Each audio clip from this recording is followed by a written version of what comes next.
نماز کے دوران ہی یہ اللہ کی طرف سے یہ وحی پہنچتی ہے. تو وہیں پر ہی مدینہ میں جس جگہ نماز ادا کر رہے تھے، اب اس کی بھی پوری ڈیٹیل ہے کہ کس کے گھر میں کہاں وہ دعوت ہو رہی تھی، اور بعض کے نزدیک وہ ظہر کی نماز تھی. اس میں اب ڈائریکشن بالکل اپوزٹ ہو گئی. تو آپ صلی اللہ علیہ وسلم نماز کے دوران ہی نماز کو توڑے بغیر وہ پوری ان کے جیسے ہی نمازیوں کی اس طرف چلے گئے، اور نمازیوں نے بھی اپنا رخ ادھر کر لیا. تو سب نے بیت المقدس سے واپس یہ خانہ کعبہ کی طرف منہ کر لیا، رخ کر لیا. وہ اب ہمارا قبلہ ہو گیا. اسے تحویل قبلہ، ٹھیک ہے، تحویل قبلہ اسے کہتے ہیں. بہت امپورٹنٹ تھا، اس کی بہت اہمیت ہے. تو بہت سارے پوائنٹس ہیں جو ان شاء اللہ تعالیٰ میں یا تو اگلی کسی کلاس میں آپ سے شیئر کروں گی یا آپ سے وہ ریکارڈنگ شیئر کر دوں گی. مسلمان اب بہت سارے خوش بھی ہوئے اس میں، لیکن وہ مسلمان جو کہ پہلے اہل کتاب سے ہوئے ہیں، یا اہل کتاب نے بہت سب سے زیادہ یہود و نصارہ نے اتنا شور مچایا کہ اگر وہ ٹھیک تھا تو پہلے بدلا ہی کیوں تھا اسے، یہ اس کو بیت المقدس کیوں کیا، اور اگر یہ ٹھیک تھا تو اب خانہ کعبہ کیوں کیا، اور اگر خانہ کعبہ ہی کرنا تھا، قبلہ بنانا تھا، تو پھر بیت المقدس، ان کے اس طرح کے اتنے اعتراضات آئے سامنے. اور بیت المقدس کا میں بتا دوں، اصل میں یہ مکہ ہی، خانہ کعبہ ہی ہمارا مرکز تھا. بعد میں یہ حضرت سلیمان کے دور میں یہ بیت المقدس کی تعمیر ہوئی، اور یہ سارا اس کے بعد کے انبیاء کا وہی مین رہا. تو یہ اور بات ہے کہ بعد میں آنے والے یہود و نصارہ نے اپنا اپنا، ایک نے مشرقی حصہ لے لیا، ایک نے مغربی لے لیا، اور دونوں میں یہ لڑائی چلتی رہتی تھی. ایک کہتا تھا کہ بس ہم ٹھیک ہیں، جو ادھر کی طرف رخ کرے گا اس کی ہی نماز قبول ہوگی، اسی کی عبادات قبول ہوں گی. دوسرا کہتا تھا نہیں، جو ادھر کرے گا مغرب کی طرف اس کی قبول ہوں گی، دوسرے کی نہیں ہوں گی. تو یہ جھگڑے ان کے آپس میں تو چلتے رہتے تھے. اب دونوں مل کے مسلمانوں کے ساتھ بھی جھگڑنے لگے. تو یہ تھوڑی سی بیک گراؤنڈ میں نے آپ سے اس لیے شیئر کی کہ آپ کو اندازہ ہو کہ اصل میں بیک گراؤنڈ کیا تھی. یہ ہمارے لیے ایک مرکز کا ہونا کتنا ضروری تھا یہ بھی آپ کو پتا ہو، لیکن صرف مشرق اور مغرب کے چکر میں پڑنا، یہ بھی اللہ تعالیٰ فرماتے ہیں کہ یہی اصل نیکی نہیں ہے. یہ آیت نمبر 177 آیت بر میں چل کے ہم انشاءاللہ تعالیٰ دیکھیں گے، طویل آیت ہے. تو میں امید کرتی ہوں کہ آپ میرے اس پوائنٹ کو سمجھیں گے. میں ایک دفعہ پھر سے دہرا دیتی ہوں کہ تمام امت مسلمہ کے لیے قبلہ اول خانہ کعبہ ہی تھا. حضرت آدم علیہ السلام نے اسے تعمیر کیا تو بھی یہی قبلہ تھا. قبلہ وہ جگہ ہوتی ہے جس کی طرف آپ رخ کر کے اپنے عبادات کر، خاص طور پہ نماز ادا کرتے ہیں. اور خانہ کعبہ وہ جگہ، ان کے خانہ کعبہ پھر قبلہ ہمارا یہ بن گیا. یہ قبلہ میں اور خانہ کعبہ میں فرق آپ کو کلیئر ہونا چاہیے. پھر جب ابراہیم علیہ السلام نے تعمیر کیا تب بھی یہی قبلہ تھا. پھر جب سلیمان علیہ السلام نے وہ ہیکل سلیمانی تعمیر کیا، وہ پوری ہسٹری ہے. اس وقت ان کا جو تابوت سکینہ تھا وہ کدھر تھا. خیر، تو بنی اسرائیل اس کی طرف منہ کر کے نماز ادا کرتے رہے، اور آہستہ آہستہ انہوں نے مستقل بیت المقدس کو ہی اپنا قبلہ بنا لیا. اور اللہ تعالیٰ کی طرف سے بھی اس پہ کوئی نہیں تھا کہ ٹھیک ہے اسے درست سمجھ لیا گیا اور یہ چل رہا تھا. مگر یہ قبلہ صرف بنی اسرائیل کے لیے ہی تھا، مکہ کے مشرکین کا نہ تھا. وہ کعبہ کی طرف ہی منہ کر کے نماز ادا کیا کرتے تھے. چونکہ مشرکین مکہ کے بجائے رسول اللہ صلی اللہ علیہ وسلم اہل کتاب کو بہتر سمجھتے تھے. اور پھر میں نے کہا نا کہ یہ وہی صرف قرآن مجید کی نہیں، اور بھی کسی طریقے سے ہو سکتا ہے کہ نبی اکرم صلی اللہ علیہ وسلم کو بتایا گیا ہو. تو جب مدینہ گئے ہیں تو کعبہ کے بجائے بیت المقدس کی طرف رخ کیا، اور وہیں پہ 16-17 ماہ نماز ادا کرتے رہے. کہ لیکن دل سے انتظار کر رہے تھے کہ کب دوبارہ سے ہمارا یہ قبلہ بنے گا. تو باقی تفصیلات قرآن مجید میں تو نہیں ہے، ہو سکتا ہے وہی غیر مطلوع یا وہی خفی جسے بولتے ہیں اس کے ذریعے آپ صلی اللہ علیہ وسلم کا ایسا حکم دیا گیا ہو کہ جی بیت المقدس کی طرف نماز ادا کریں، یا آپ صلی اللہ علیہ وسلم نے خود ہی اپنی بصیرت سے بیت المقدس کی طرف مدینہ جا کر وہیں اس کو اختیار کیا.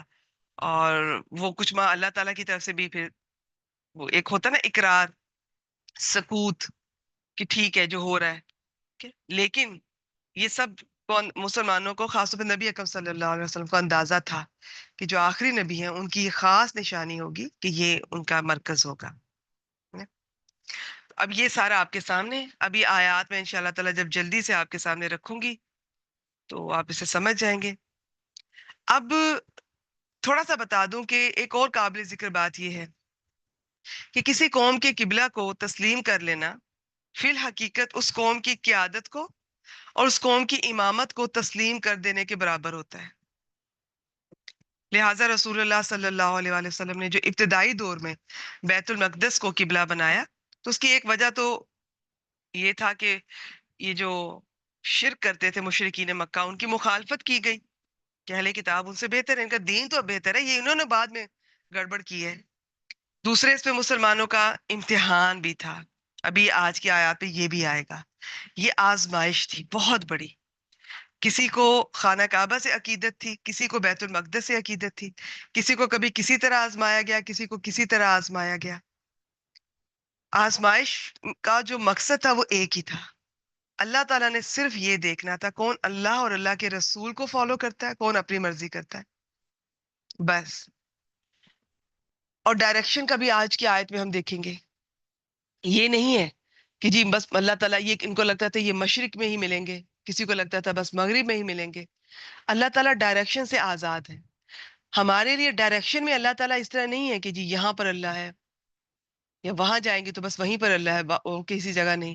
باقی تو ہمارا عقیدہ ہے کہ اللہ تعالیٰ عرش پر مستوی ہیں اور اپنے علم کے لحاظ سے وہ ہر جگہ کا احاطہ کیے ہوئے ہیں. کہ یہ ڈائریکشن میں فکس کرنا اللہ تعالیٰ کو یہ مناسب نہیں ہے. تمام ڈائریکشن اللہ کی ہی بنائی ہوئی ہیں، اللہ ہی کی ہیں.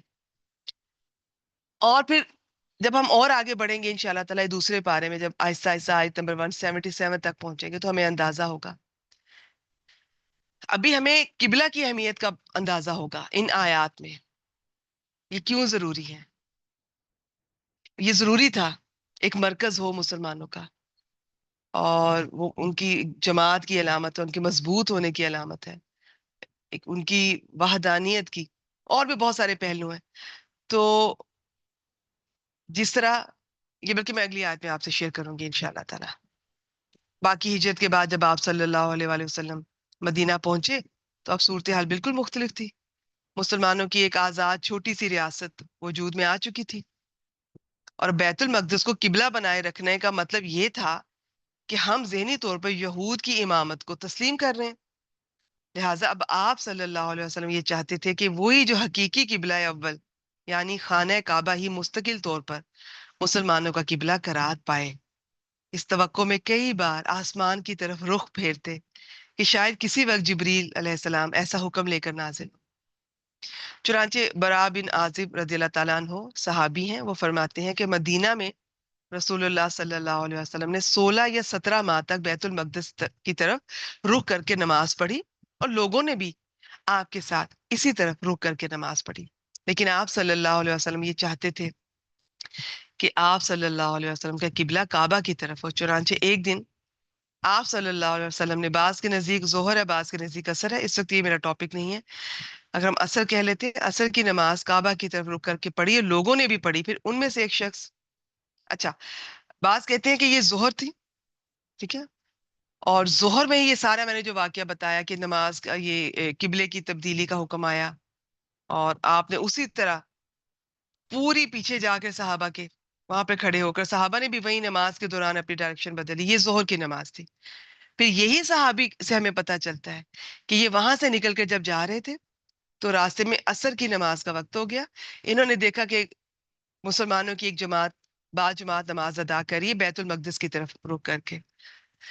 انہوں نے وہیں سے آواز لگا دی، ان کو بتایا کہ اللہ کی قسم، یہ پوری تفصیلات ہیں، یہ حدیث مبارکہ میں ہمیں مل جائیں گی، کہ میں ابھی ان کے ساتھ یہ پڑھ کے آ رہا ہوں، نماز ادا کر کے آ رہا ہوں، اور اب یہ قبلہ نہیں رہا، اب ہمارا وہ ہو گیا ہے. تو ان لوگوں نے سنتے ہی جو سنتا جا رہا تھا وہ وہیں پہ ڈائریکشن چینج کر رہا تھا. ایک اور حدیث مبارکہ سے پتہ چلتا ہے کہ یہ فجر کے وقت کسی کو پتہ چلا، کسی جماعت کو، تو انہوں نے فجر کے وقت میں پھر اپنی غرض یہ ہے، بات یہ ہے، اس میں جو پوائنٹس میں آپ سے شیئر کرنا چاہ رہی ہوں، جو مین پوائنٹس ہیں، ایک تو ہمارے لیے ایک مرکز کا ہونا اور قبلہ کا ہونا کیوں ضروری ہے. ابھی تک جتنا بتایا آج کے لیے اتنا ہی. پھر اس میں ایک آزمائش تھی، بات مشرق یا مغرب کی نہیں ہے، بات صرف قبلہ کی خانہ کعبہ یا بیت المقدس کی طرف ہونے کی نہیں ہے، بات اللہ کے حکم کی ہے. جس طرف اللہ تعالیٰ ہمیں کہیں گے ہم نے اللہ کا حکم مانتے ہوئے اس طرف اپنا منہ کرنا ہے. اس میں میرا دل کیا چاہ رہا ہے، یا میں اپنی بات کر رہی ہوں، ٹھیک ہے. باقی تو اس وقت یہ ضروری تھا، نبی اکرم صلی اللہ علیہ وسلم کو صرف ایک عقیدت نہیں تھی، ایک ضروری تھا. وہ انتظار کر رہے تھے کہ یہود تو یہی سمجھتے رہیں گے کہ ان کی قبلے کی طرف منہ کر رہے ہیں، تو اس کا مطلب ہے اس وقت وہ امامت ساری، کیونکہ یہ سمجھا جاتا تھا جس دین کا مرکز ہوگا امامت دنیا پہ وہی اس کا ہولڈ ہوگا. تو یہ اس وقت بہت ضروری تھا. لیکن آج کے لیے بھی ہم نے فرض نماز کے لیے ضروری ہے کہ آپ قبلہ کی طرف رخ کر کے نماز ادا کریں. نفل میں یہ ہمارے لیے آزادی ہے، چھوٹ ہے، رخصت ہے. آپ کسی بھی طرف ڈائریکشن، آپ سفر میں ہیں، کہیں بھی منہ کر کے آپ نفل ادا کر سکتے ہیں. بہتر یہ ہے کہ آپ قبلہ کی طرف منہ کر کے شروع کر لیں، پھر جدھر سواری چلتی ہے چلتی جائے. لیکن اگر آپ کے لیے پاسبل نہیں ہے تو نوافل تو کہیں بھی آپ ادا کر سکتے ہیں. فرض کے لیے ضروری ہے کہ قبلہ کی طرف ہو. پھر فرض کے لیے اور بھی اب یہ فقہی مسائل ہیں کہ فرض کے لیے زمین پہ ادا کرنا، سجدہ کرنا ضروری ہے. اس کا یہ نہیں ہے کہ آپ سفر میں کہیں بھی منہ کر کے پڑھ لیں، نہیں. باقی یہ میرا اس وقت ٹاپک نہیں ہے. اچھا جی، قبلہ کیوں ضروری ہے؟ اس میں ایک آزمائش تھی، بہت لوگ آزمائے گئے، بہت لوگ اس آزمائش میں ناکام ہوئے. تو یہ ساری کچھ باتیں ہیں جو آج کی ہم آیات میں دیکھیں گے. اور پھر ساتھ یہ بھی، تیسرے نمبر پہ یہ بھی کہ صرف ڈائریکشن میں ہی نہ کھو جاؤ کہ جی اتنا اہتمام کیا جا رہا ہے، قبلے کی طرف رخ کر کے نمازیں ادا ہو رہی ہیں، فرائض ادا ہو رہے ہیں، لیکن حقوق العباد کو چھوڑا ہوا ہے، اخلاقیات اور کردار والی باتیں چھوڑی ہوئی ہیں، لوگوں سے معاملات ہمارے خراب ہیں، اخلاق میں ہم اتنے بد اخلاق ہو چکے ہیں، اتنے گر چکے ہیں. تو پھر صرف ڈائریکشن ہی میٹر کرتی ہے کہ بس کعبہ کی طرف منہ کر لیا اور جی بس میرا دین اسلام مکمل ہو گیا. باقی دین اسلام صرف کعبہ کی طرف منہ کرنا نہیں ہے. اب میں امید کرتی ہوں کہ میں جس ترتیب سے لے کر چل رہی ہوں آپ اس ترتیب کو سمجھ رہے ہوں گے کہ جب میں یہ کہہ رہی ہوں کہ صرف کعبہ کی طرف منہ کرنا ہی دین نہیں ہے، نیکی نہیں ہے.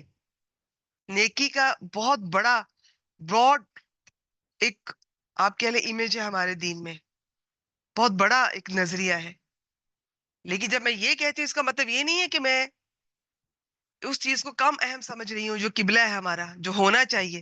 اس لیے میں نے سب سے پہلے قبلے کی ہسٹری سے بات شروع کی ہے. پہلے کیا تھا، پھر کیا تھا، ایک ہونا کیوں ضروری ہے، اور پھر اس میں آزمائش ان کے لیے تھی اور اب ہمارے لیے یہ ہے اور ان کے لیے بھی کہ صرف ڈائریکشن کا خیال تو رکھنا ہے لیکن صرف ڈائریکشن میں نہیں رہنا. اللہ کو صرف ایک ڈائریکشن میں نہیں سمجھنا، یا دین کو صرف ایک طرف منہ کر کے نہیں سمجھنا. نیکی صرف یہی نہیں سمجھنی، نیکی بہت بڑی، بہت وسعت والی چیز ہے. اس میں بہت کچھ آتا ہے، بہت کچھ. جب ہم آیت نمبر 177 پہ پہنچیں گے نا انشاءاللہ تعالی، تو وہاں میں آپ سے شیئر کروں گی انشاءاللہ تعالی. جی تو ایسا کرتے ہیں، اب ہم اپنی آیات کا آغاز کرتے ہیں. بیک گراؤنڈ میں نے ساری آپ کے سامنے رکھ دی ہے. اس میں کوئی خاص بات ہوگی تو میں انشاءاللہ تعالی آپ سے شیئر کر دوں گی. اور باقی میں نے، بلکہ یہ شروع کرتی ہوں، نہیں بلکہ ایک دفعہ پھر میں تھوڑا سا بتا دوں کیونکہ اس میں بیوقوف لوگوں کا ذکر آئے گا تو وہ ہمیں پتا ہو وہ کون ہے اور وہ کیا کہہ رہے تھے. اب یہ جب نماز کے دوران یہ قبلہ ہمارا بدل گیا، اس پر یہود اور نصارہ، منافقین اور مشرکین سبھی نے اعتراضات شروع کر دی کہ اگر وہ پہلا قبلہ درست تھا تو اسے بدلنے کی کیا ضرورت تھی، اور اگر یہ درست ہے تو اتنی دیر بیت المقدس قبلہ کیوں رہا. اللہ تعالیٰ نے اس کا جواب دیا کہ یہ لوگ بے وقوفی کی وجہ سے ایسے باتیں کہہ رہے. بعض کے نزدیک یہ آیت پہلے آ گئی تھی، ابھی قبلے کی ڈائریکشن بدلنی تھی. بعض کے نزدیک نہیں، ایسا نہیں ہے، یہ بعد میں ہی آئی ہے. تو لیکن اس میں یہ سارا سینیریو کلیئر ہو گیا ہے کہ مشرق یا مغرب کی اپنی کوئی حیثیت نہیں ہے کہ ان کی طرف منہ کرنا باعث ثواب ہو، بلکہ اصل چیز اللہ تعالیٰ کے حکم کی فرما برداری ہے. کیونکہ مشرق اور مغرب کیا تمام جہتوں کا مالک، تمام ڈائریکشنز کا مالک صرف اللہ تعالیٰ ہے. وہ جب چاہے جدھر چاہے منہ کر کے نماز پڑھنے کا حکم دے سکتا ہے. تمہارا کام حکم ماننا ہے، کیونکہ صراط مستقیم وہی ہے جس کا وہ حکم دے، مگر اس پہ چلنے کی توفیق وہ جسے چاہے دیتا ہے. جو توفیق سے محروم ہے وہ بے وقوفی سے بیکار باتیں بناتے رہتے ہیں. آئیے جی اب میں صرف آیات پڑھتی جاؤں گی. بسم اللہ الرحمن الرحیم.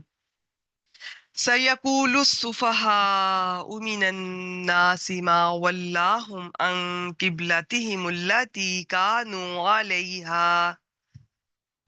ان قریب نادان بیوقوف لوگوں میں سے نادان بیوقوف کہیں گے کس نے انہیں پھیر دیا ان کے قبلے سے. انہیں پھیر دیا مسلمانوں کو ان کے قبلے سے جس پر یہ تھے. ان کے بیت المقدس سے کس نے پھیر دیا انہیں؟ کل کہہ دیجئے للہ المشرق والمغرب، اللہ ہی کے لیے مشرق اور مغرب ہے.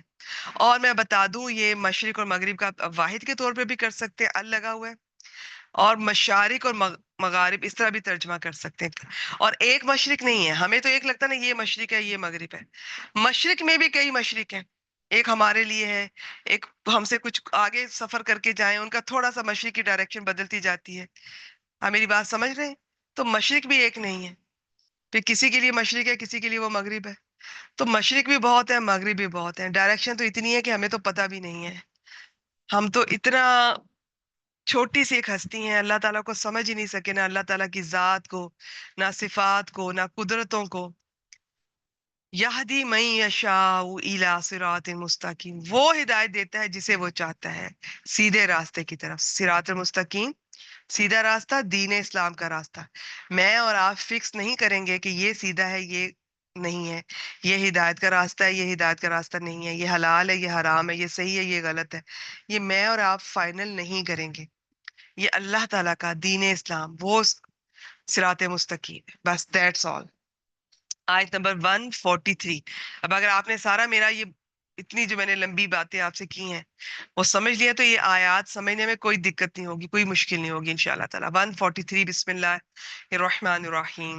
وَكَذَلِكَ، اور اسی طرح، یہ کذالکا کا لفظ بہت اپنے اندر وسعت رکھتا ہے. ابھی بتاتی ہوں کیسے. جعلناکم امتا وسطا لتکونوا شہداء علی الناس ویکون الرسول علیکم شہیدا.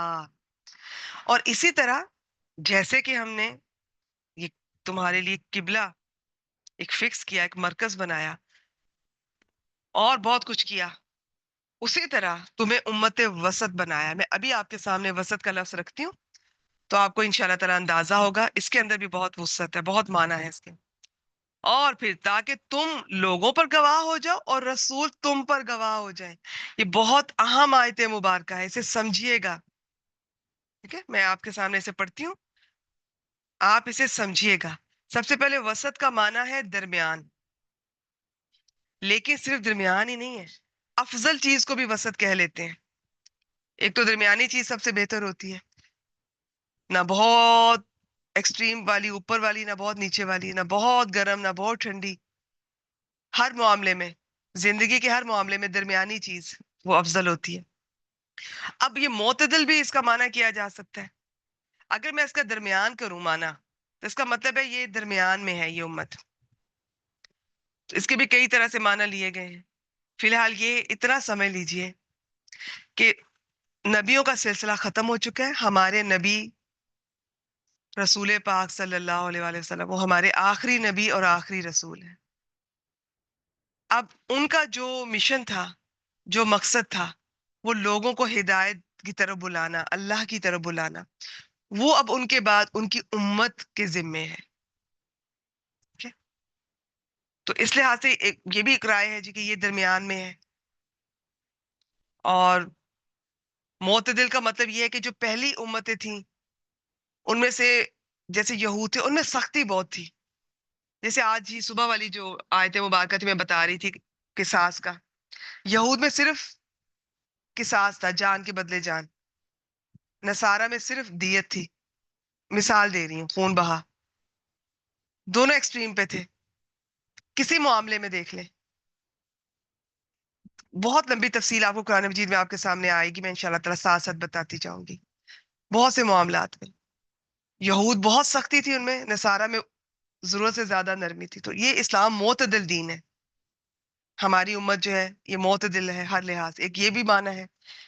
پھر اب ہم ہی ہیں جو کہ نبیوں کے بعد اللہ کے حکم سے اللہ کی ہدایت، اللہ کا پیغام، اللہ کے دین کو اب ہم نے آگے پہنچانا ہے. تو باقی